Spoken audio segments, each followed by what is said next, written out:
Welcome to the Newtown Business Association.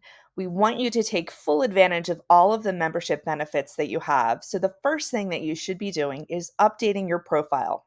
So, to do that, the first thing you're going to do is you're going to go up to the top right of the page and you're going to see member login. So, you're going to click that. And that is how you log in. This should be the information that you used when you signed up. If you do have any questions on how to log in, just let me know and I'll be happy to resend that to you. You could also reset your password right on this page. So I'm going to log in. And please forgive my voice because I have a little bit of a cold. This will bring you up to the members only page. So, the members only page, you definitely want to take a little bit of time and check that out.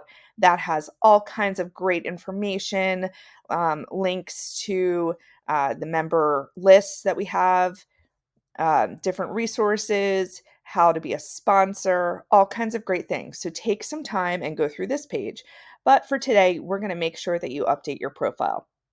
On the top right side, you'll see the word profile. You can click that to go right to your profile. And you'll see this is not really filled out because this is the NBA administrator and this doesn't really show up on the directory, but yours should have lots of information. As you scroll down, you're going to see all of the different ways to edit. So as you go in here, you can click edit, you can change your profile photo, which is this photo on the left-hand side. You can change your cover image, which is the top large photo behind your business name. And then there's lots of different fields that you should go in here and update. Really fill it out and make it something that helps you stand out. Now there's other tabs as well. This is your business information. And then next to that, you'll see social media. And if you click that, that'll take you in to the different social media fields. And you can copy and paste the links right to all of your different profiles. If you don't fill it in, it won't show up.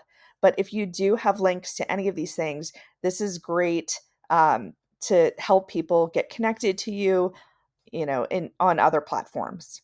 And then contact information, just give a good double check on that one. That's how everyone will get a hold of you. So, as much information as you put out there is what people are going to see. If you do have any questions on how to fill this out or how to update your information, please just give me an email and I will gladly hop on a Zoom and share my screen and we can go through it together. Thanks. Hope you enjoyed the video.